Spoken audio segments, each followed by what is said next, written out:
Dr. D, Dr. D, Dr. D, Dr. D, Dr. D, Dr. D, Dr. D, Dr. D, Dr. D.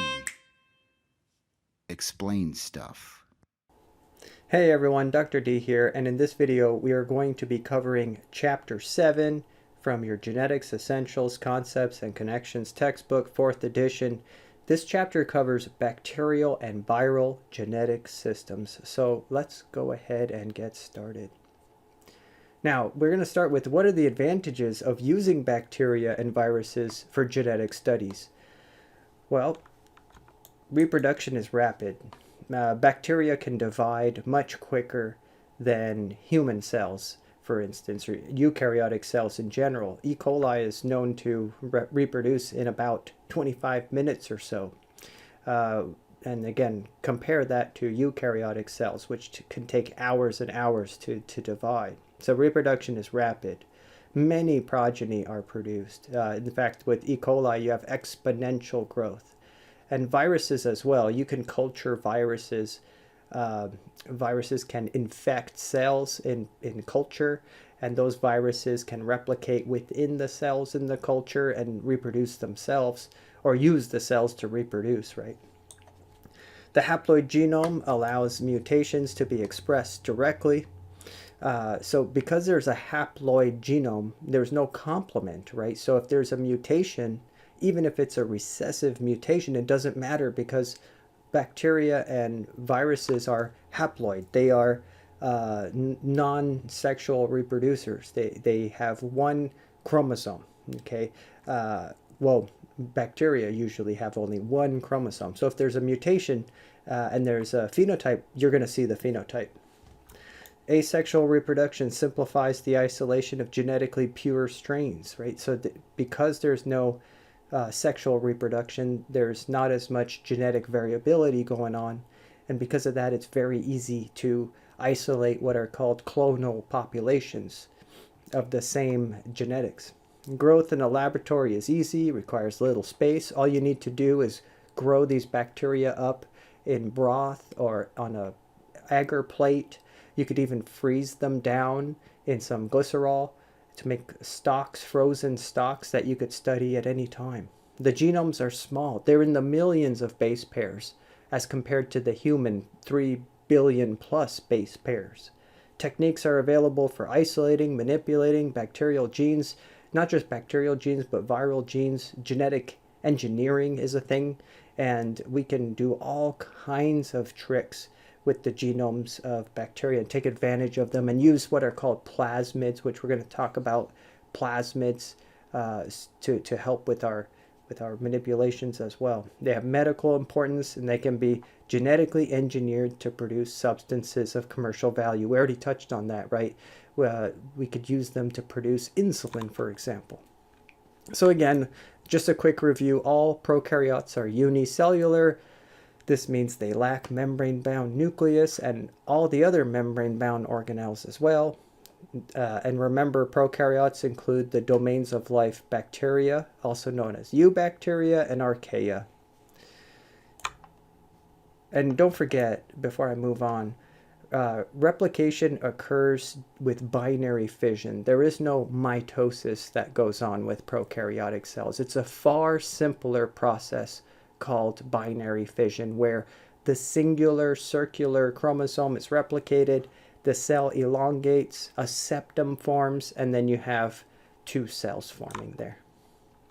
And remember, I said you can easily culture bacteria and also isolate pure strains of bacteria.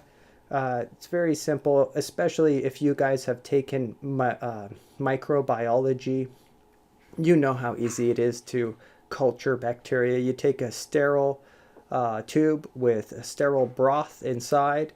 You then add the medium of bacteria. The bacteria grow, and next thing you know, you have millions upon millions, or if not billions, of bacteria within that vial over a couple of days of incubation.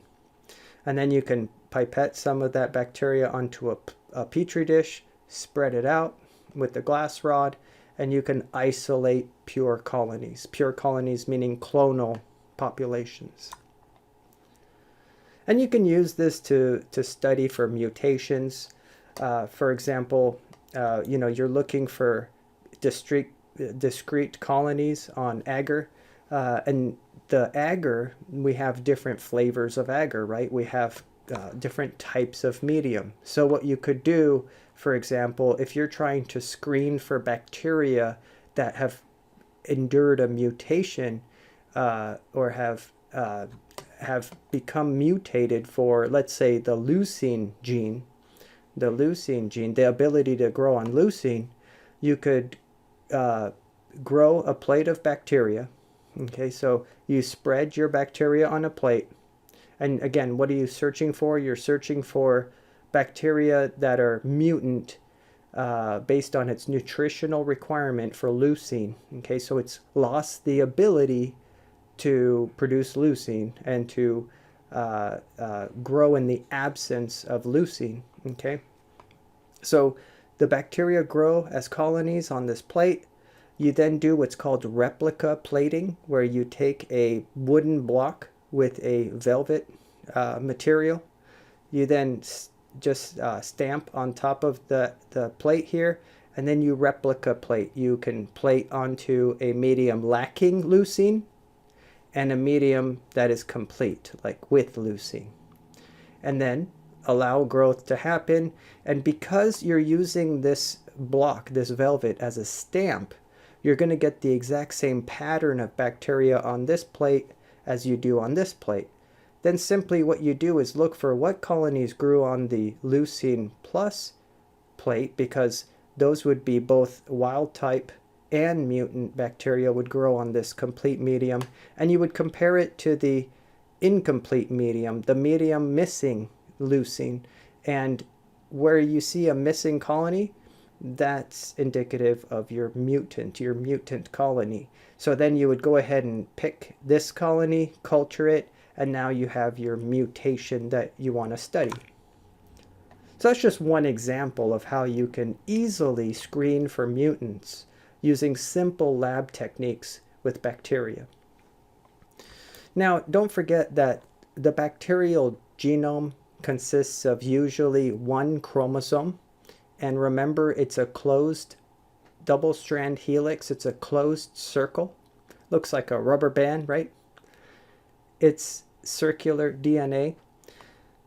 And in addition to that circular DNA, which comprises its genome, a lot of bacteria, many bacteria, possess what are known as plasmids. These are extra chromosomal small circular DNAs.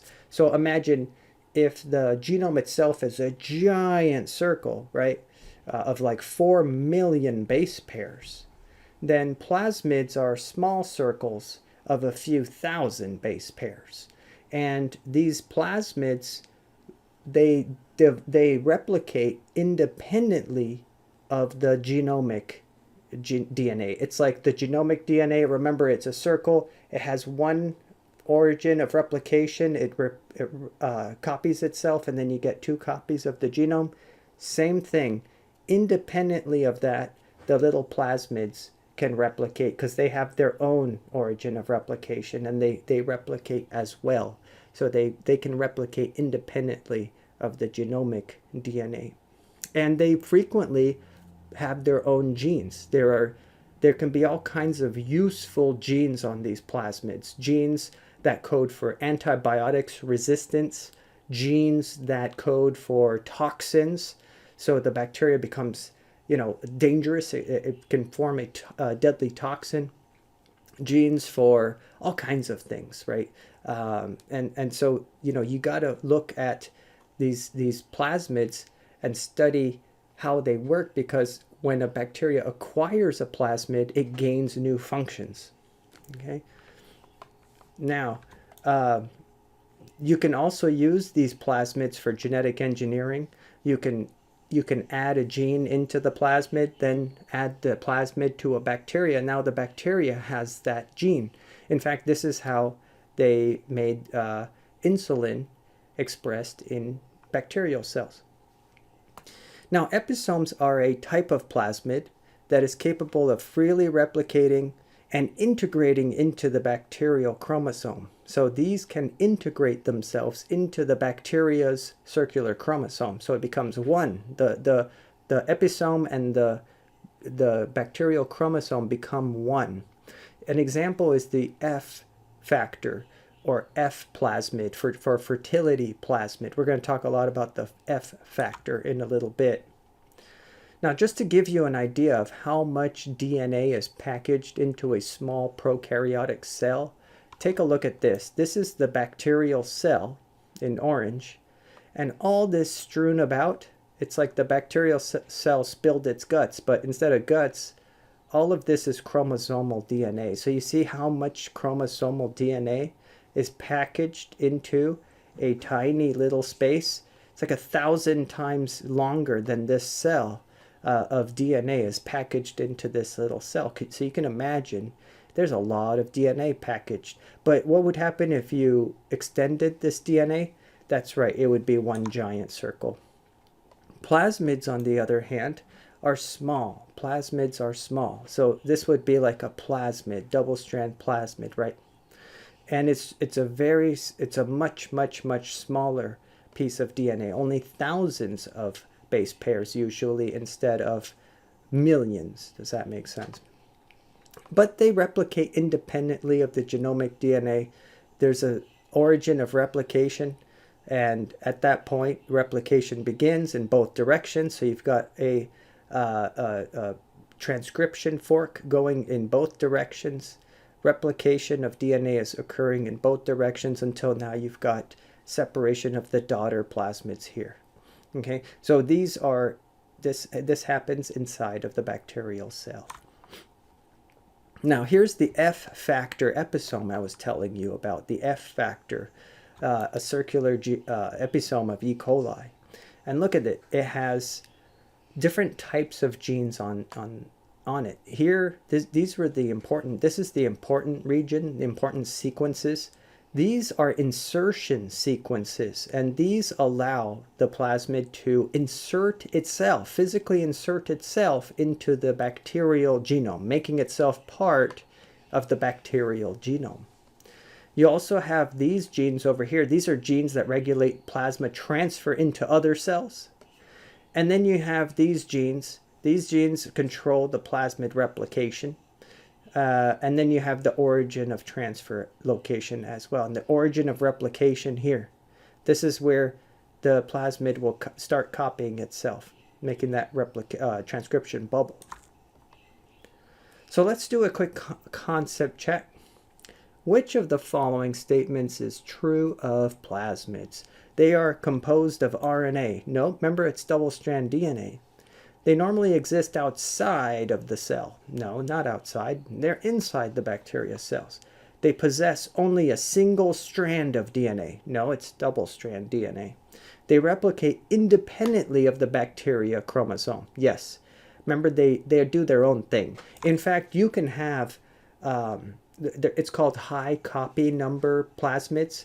You could have a bacteria with, let's say, a few dozen or 50 or more plasmids inside it, because the plasmid's replicating a lot faster than the cell does, right? So does that make sense? It's not that an E. coli would have its genomic DNA and one plasmid. It could have many copies of that plasmid inside, if that makes any sense. It depends on the copy number of the plasmid. Some plasmids don't have a very high copy number. Some plasmids have a high copy number, which means they get copied more frequently than the non-high copy number ones. Oh, then my circle's in the wrong spot. Obviously, it should be D. I think the reason it's not in the right spot is because when I edit my slides for these videos, I make it widescreen so that, it takes up the whole screen here. So let's talk about how do we get genes into bacteria. How is it done? There's 3 ways that genes are introduced into bacteria, both in nature and in the lab. The lab also uses these techniques to get genes into cells. Conjugation, transformation, and transduction. So what is conjugation? Conjugation is direct transfer of DNA from one bacterium to another. It's also known as horizontal gene transfer. So, you know, it's been drilled into your head that bacteria are asexual. Bacteria do not undergo sexual reproduction. Bacteria, you know, they basically they divide and then they make clones of themselves. But that's not entirely accurate. There is some degree of genetic variation that occurs. There is some sort of quote unquote like pseudo mating, right? But it's not a vertical transmission of genes. What do I mean? When you and I undergo genetic variability, it's called vertical gene transfer. We shuffle our genes around and then we pass that to the next generation. That's what vertical means, from parent to child, right? That's how we pass on our genetic variability, right? In conjugation, right? Conjugation is known as horizontal gene transfer. What does that mean? That means that an adult bacteria, if you want to call it an adult bacteria, a bacteria can actually give genetic information, give some of its own genetic information, be it genomic information from the big genome or plasmid information from a plasmid. It can give that genetic information to another bacteria, right? Isn't that interesting? So not from father to son or whatever, but from this bacteria to another bacteria. Isn't that interesting? That's called horizontal. You see how that's horizontal? Because it's from a free-living bacteria to another free-living bacteria. It's not from a parent to a child. Parent to child, vertical transmission, bacteria to another random bacteria, horizontal transmission. And we're going to explain how that works in a minute. But that's very fascinating stuff because you don't think of mating between bacteria, but there is a form of mating between bacteria. It's called conjugation. We're going to talk about that. And then there's transformation. Here's another way bacterium get new tricks, new genes up their sleeves. Bacterium takes up free DNA. Competent bacterium, they're called competent. Competent bacterium have machinery that allows them to take DNA inside, take up DNA from the surroundings, and sometimes it uses that DNA. It can incorporate that DNA into its own genome sometimes. And then there's transduction. This is with the help of viruses. Viruses can actually, a lot of times in nature, inadvertently take a gene from one bacterium and share it with another bacterium. So that's another way of increasing genetic variability amongst bacterial species. All right, so let's keep going. Which of these processes of DNA transfer in bacterium requires a virus? Which one requires virus? Conjugation? No, that is one bacterium shares genetic information with another bacterium. Transformation? No, this is a bacterium takes up DNA from the surroundings. Transduction? This is it. Transduction. See, and again, my circle's in the wrong place. It should be on C. Now, one important note about conjugation, and that is that it's a one-way flow of genetic information. So what happens is, with conjugation, there's a donor cell. That cell has the ability to make a hollow tube. That hollow tube is called the sex pilus. I'll show you that term in a little bit in an image coming up. But the sex pilus, or this hollow tube, is formed from the donor cell, and then it docks onto and attaches to an adjacent cell. And believe it or not, that adjacent cell doesn't even have to be of the same species. For example, if an E.coli made the sex pilus, it could attach to Salmonella. It doesn't matter. It could be a completely different species of bacteria. And then another interesting thing is that you really need to know is that there's then a one-way traffic of genes. So the donor will donate genes to the recipient. So the E. coli will send the Salmonella some information. It's not reciprocated, so no information comes to the donor cell. It's not an exchange of genetic information. It's one-way traffic from the donor to the recipient always. Here's a few terms we need to know. There are what's known as F+ cells. That simply means a cell that has that F factor plasmid or episome I told you about, that F factor. that is known as a donor cell, right? That if you're a F plus cell, you're going to be a donor cell because having that F factor plasmid allows you to make the sex pilus and allows you to share genetic information. F minus cells, this would be a cell that does not have the F plasmid. These cells are unable to make the sex pilus. They're unable to share genetic information. So these would have to be the recipient cells. And then there's the sex pilus. Remember this term? This is the connection tube that's formed from information on the F factor. The F factor has the genes on it that code for this sex pilus. Here's some more terms you need to know.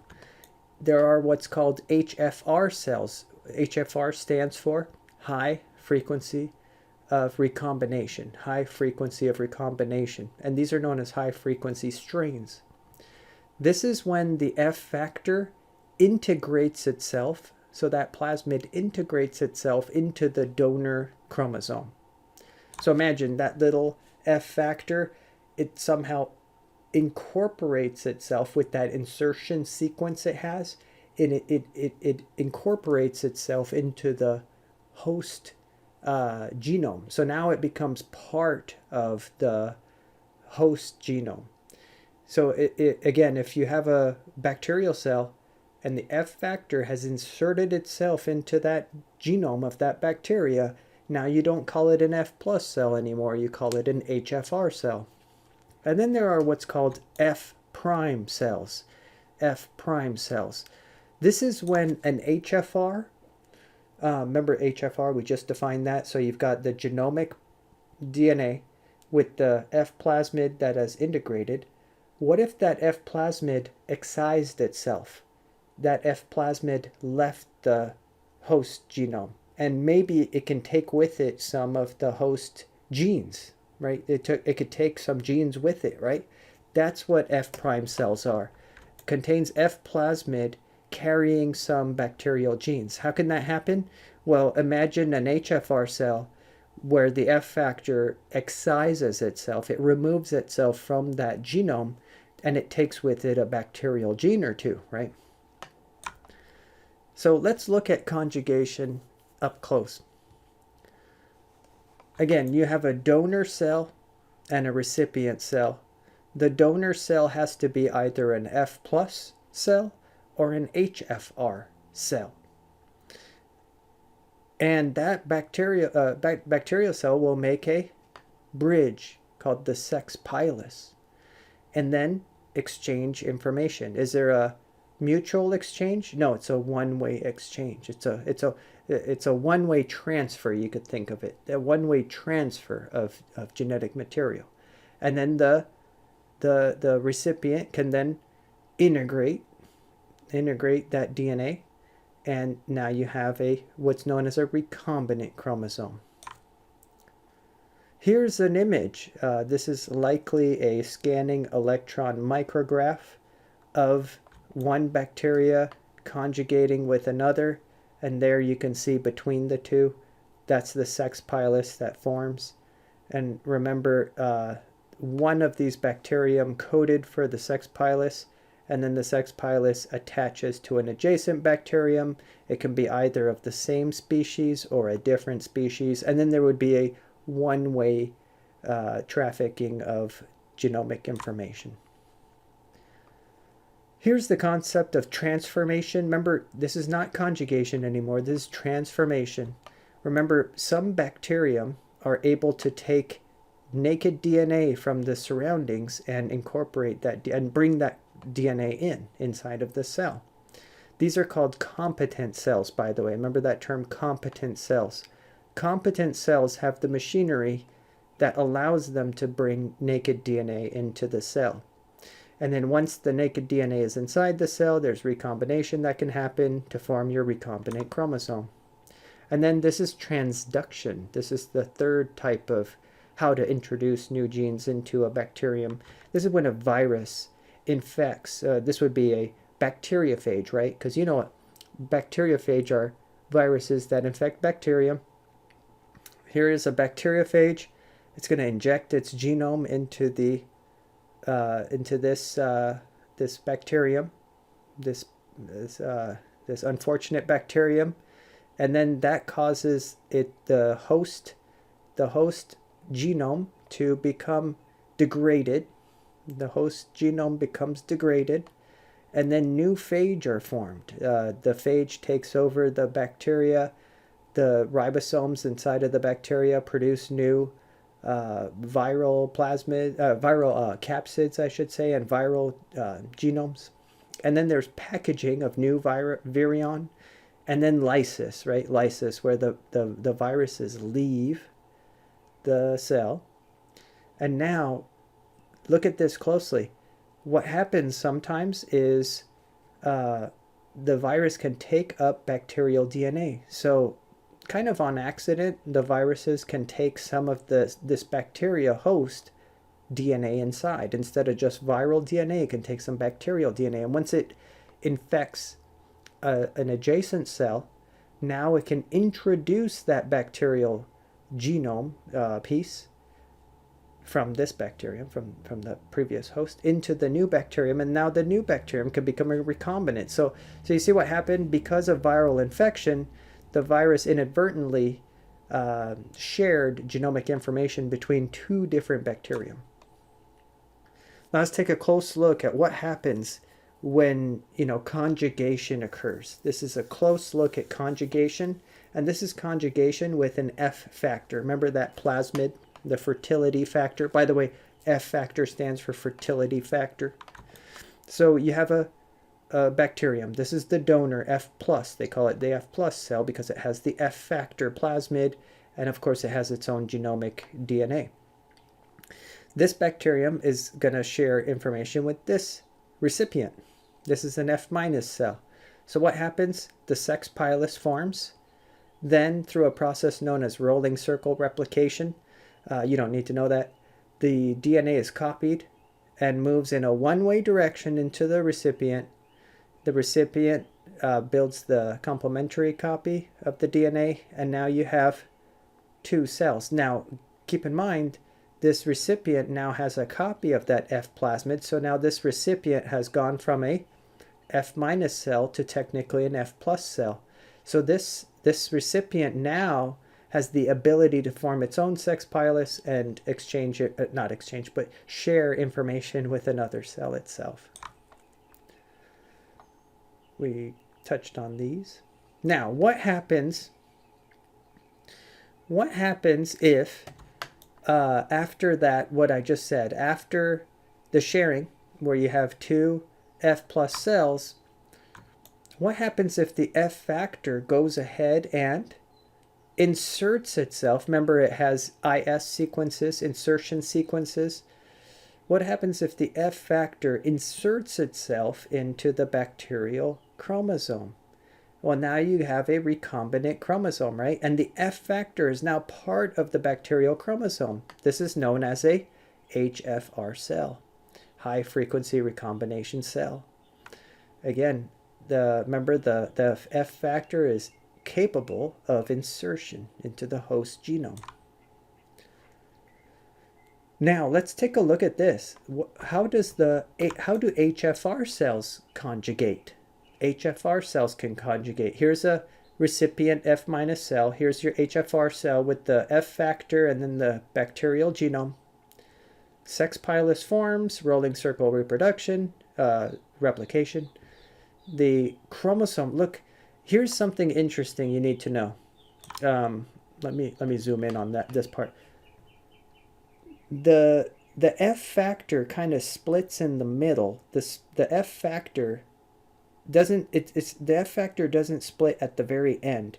It splits kind of closer to the middle.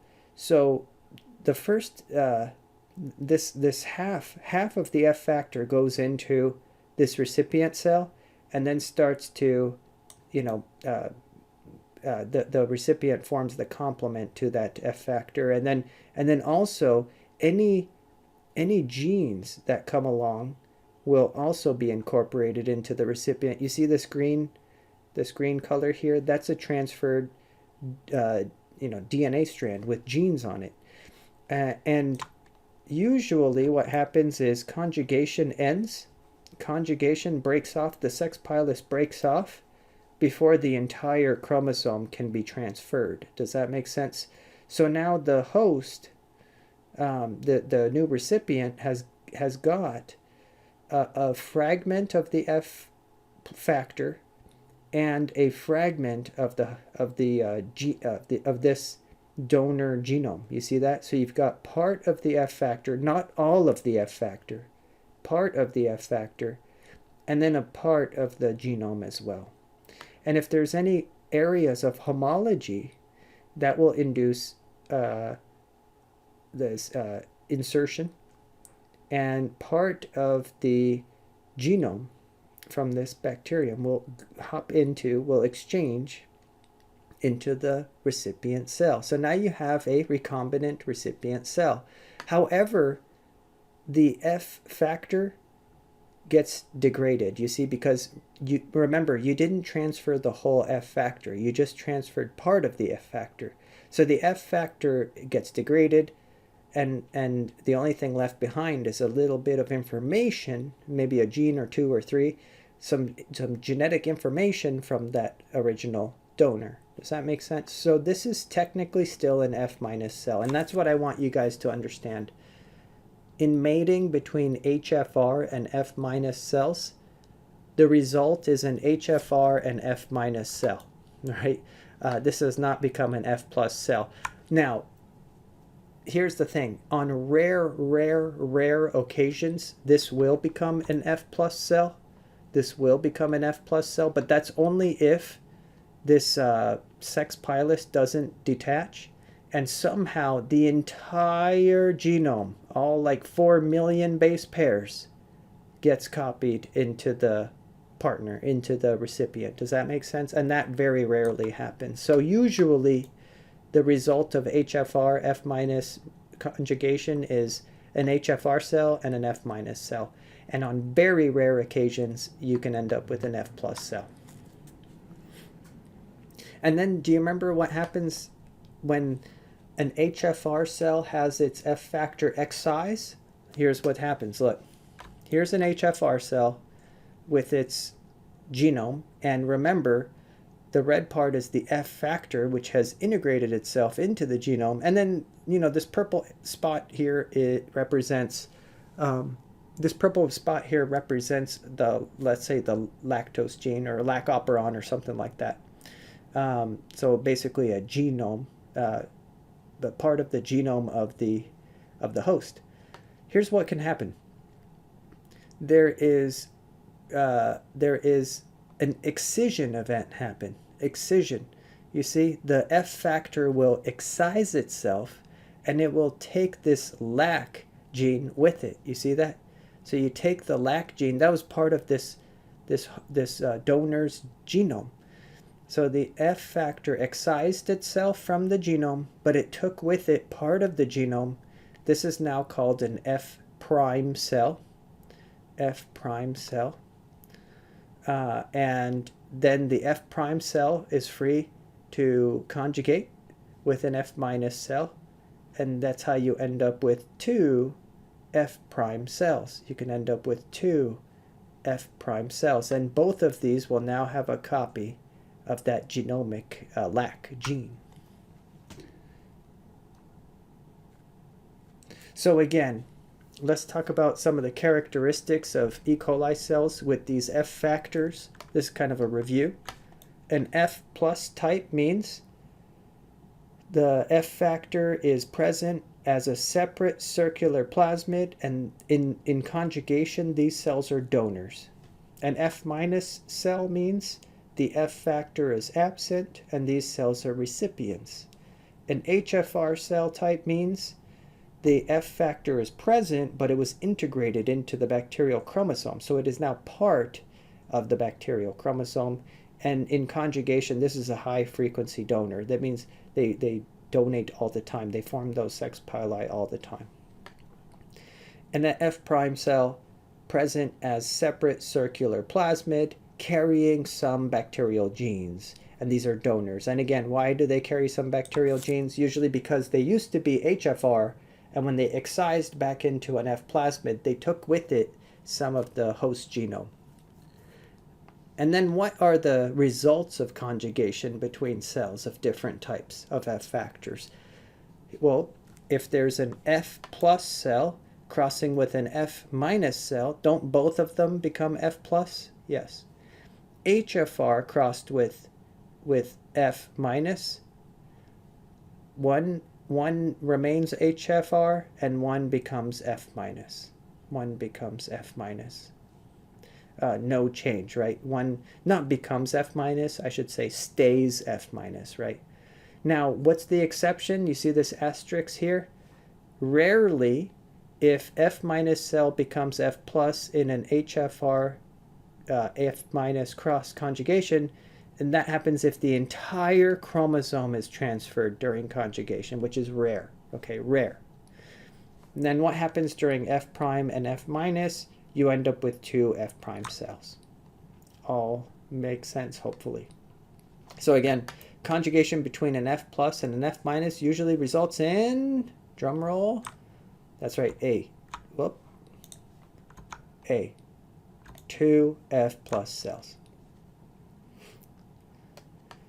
Now, what's the repercussions of conjugation? Well, there are drastic repercussions. These are important things to understand as healthcare workers. You could have all kinds of gene transfer to the recipient cells. For example, antibiotic resistance. Isn't that horrible? Imagine if a bacteria has a plasmid on it, and that plasmid is for penicillin resistance, right? Well, you could share that penicillin resistance. In the case of penicillin resistance, it would be the gene beta-lactamase.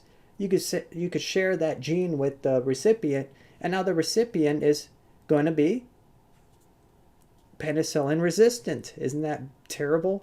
So you thought it was bad that bacteria became antibiotic resistant, but what if they're actively sharing that knowledge with other bacteria? Now it's even worse, So that's a terrible thing. And again, remember I told you not only that, but these plasmids could harbor toxin genes, like the Shiga toxin from Shigella.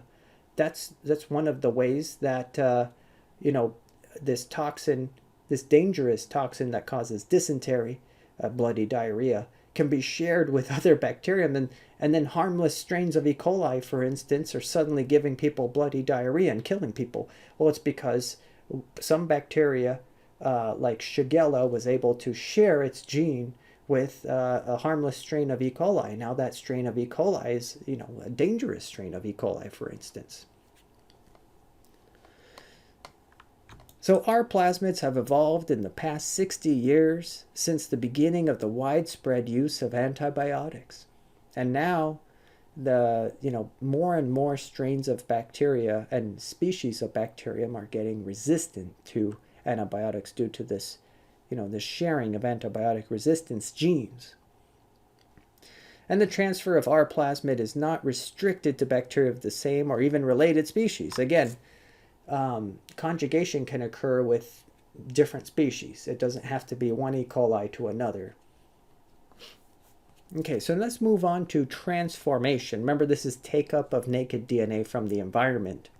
A bacterium can take up DNA from the medium, from the environment.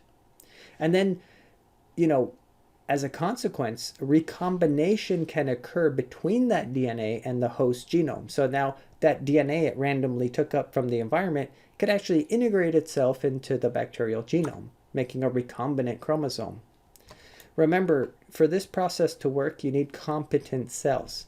Competent cells are cells with the machinery, the proteins required to take up DNA from the surrounding. Not all cells have the ability to take up DNA from the surroundings. Transformant, this means cells that receive genetic material, and if you have a co-transform, that just means you received two or more genes, from the environment. So take a look here. This would be a competent cell. Here's the competent cell's genome. Here's some double-strand naked DNA from the medium.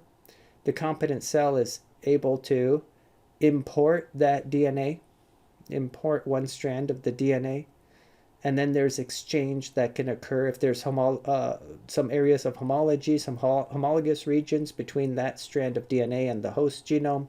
There can be integration or recombination of that DNA. So now you have a recombinant. This would be called a transformed cell. The recombinant chromosome produces a transformed cell and then a non-transformed cell.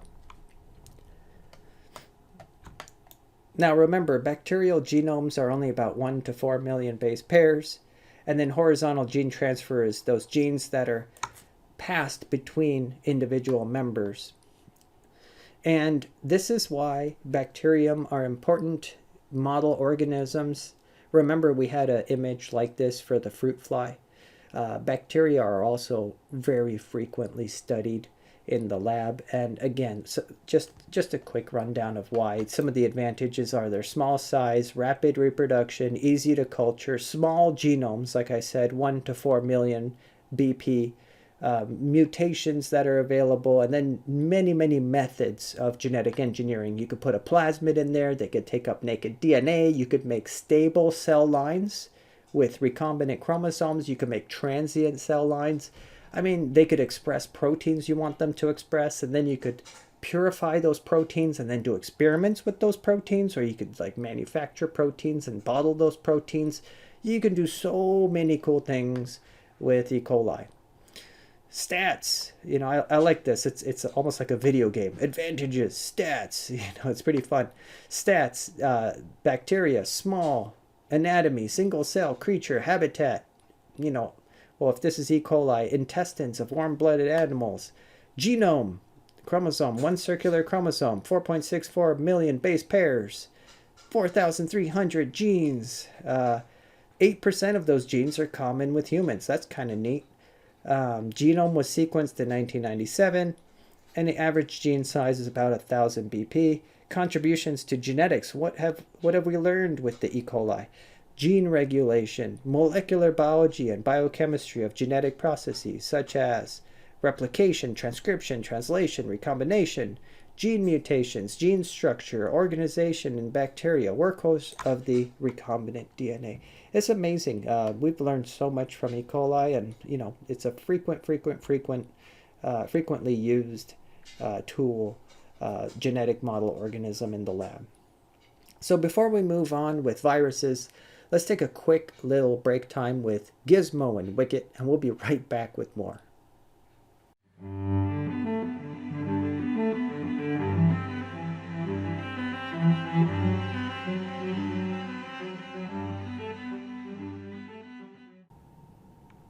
Hey everyone, welcome back from break time with Gizmo and Wicket. Let's go ahead and get back to it here. Where we left off, we were about to talk just a little bit about the genetics of viruses. Now remember that viral genomes can be quite diverse. What do I mean by that? Well, living organisms have genomic material comprised of double-strand DNA, right? Bacteria, archaea, eukarya, they all have the same genetic material. And that genetic material is a chromosome or more, at least one chromosome of double-strand DNA, right? Well, viruses have very diverse types of genomes. Some viruses have double-strand DNA genome as their genome. Some viruses have single-strand DNA as their genome. Some viruses can have double-strand RNA genomes or single-strand RNA genomes. There's even such a thing as plus or minus strand RNA as a genome. There's what's known as the retrovirus or retroviral RNA genome bacterium. And then there's a weird seventh category of gapped DNA genomes as well. So there are a myriad of different genome types out there for viruses, but not with life. With organisms, you have double-strand DNA or nothing. Now, a bacteriophage is a type of virus. This is a virus that infects specifically bacteria. And by the way, viruses are specific in what's known as their tropism, what types of cells they infect.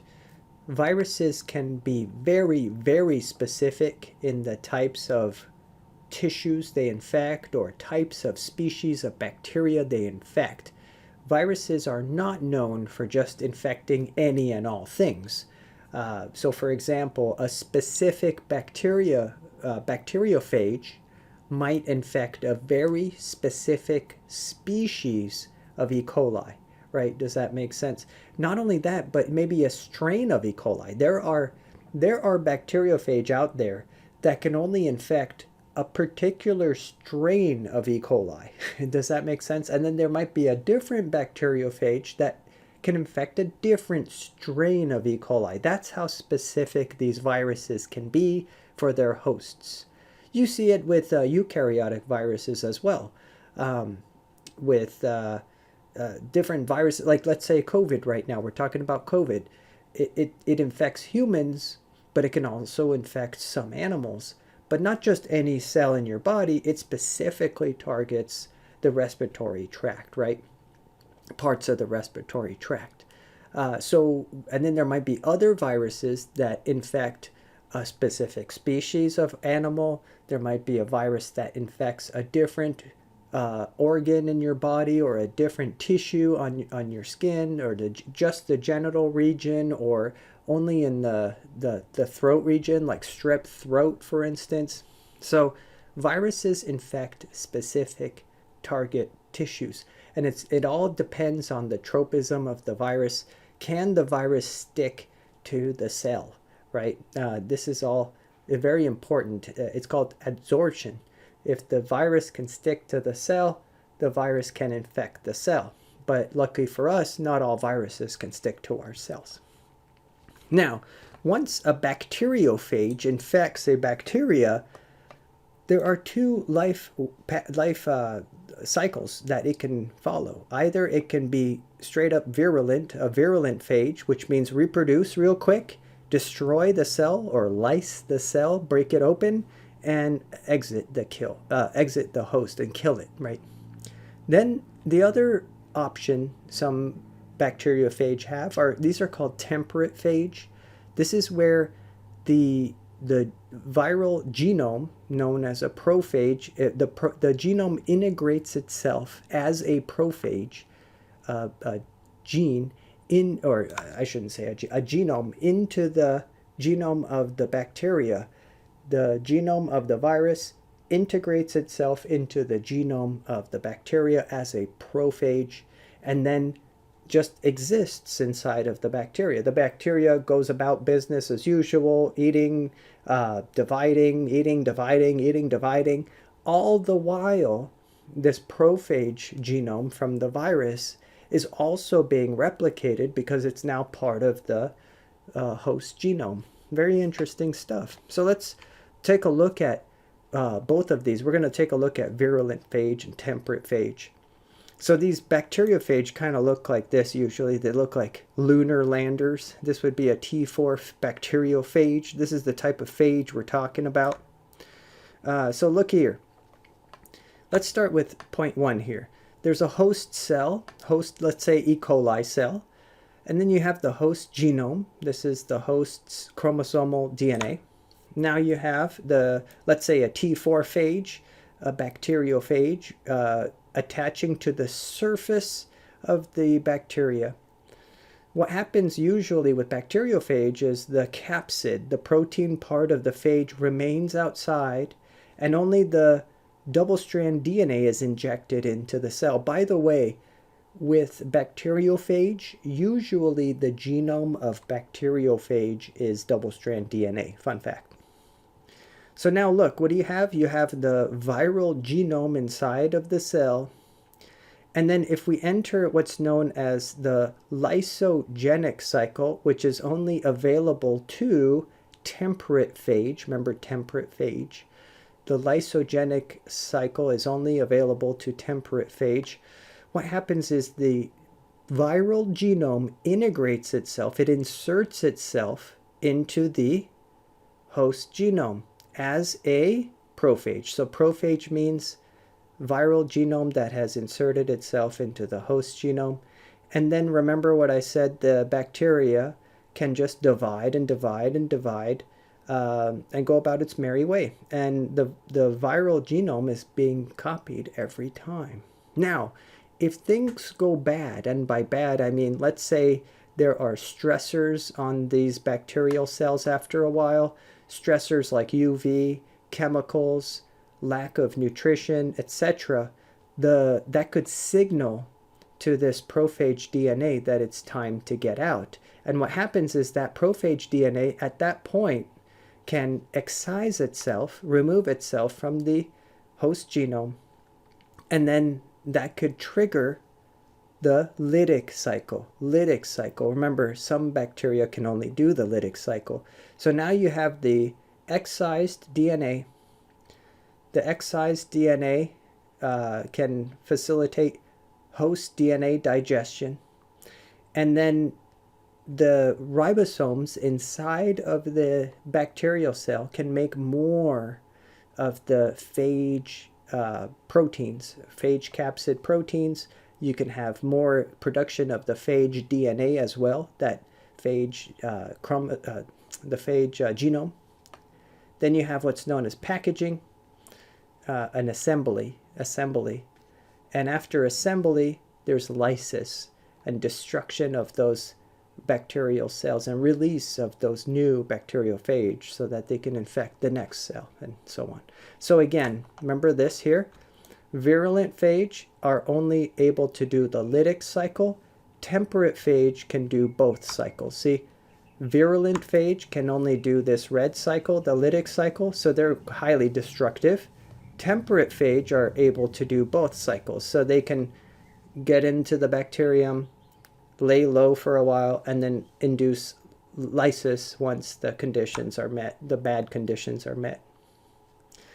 So to review, during transduction, remember this, transduction, bacterial viruses, also known as bacteriophage, carry DNA from one bacterium to another.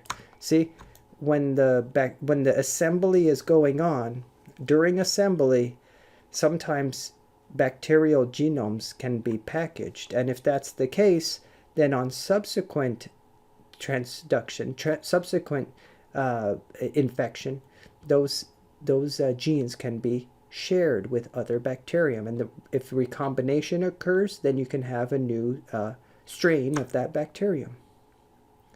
So concept check number 5. In which bacteriophage life cycle does the phage DNA become incorporated, remember, as the prophage, into the bacterial chromosome? Is it the lytic? No. It's lysogenic, so it should be B, lysogenic. Lysogeny is where they live together. Lytic is where destruction occurs. And here's the destruction on a plate. You see, this is a petri dish with a monolayer of bacteria. You see this hazy background? That's a monolayer of bacteria. Do you see these spots, these clearings? Here, here, here, here, here, these spots? Those are actually areas called plaques. That's where lysis has occurred. Lysis of those bacterial colonies has occurred.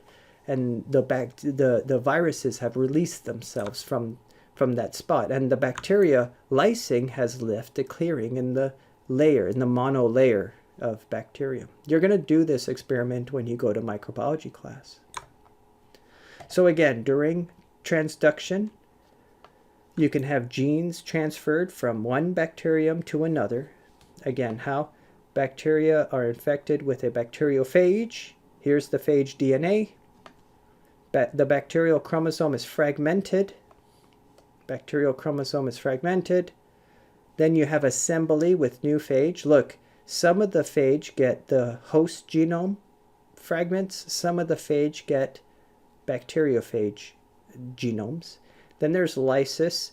And if a new recipient cell was to be infected with genetic material from the donor bacterium, then if recombination happens, you have a transductant. You have a new strain of bacterium with different genetic material, and you've increased genetic variability in this population of bacteria. So that's the chapter. Really interesting stuff. This stuff is definitely right down my alley. It's my forte. Fun stuff for me to talk about. I hope it was as interesting to you as it is to me. Let me know if you have any questions in the comment box below, and I'll catch you guys next time.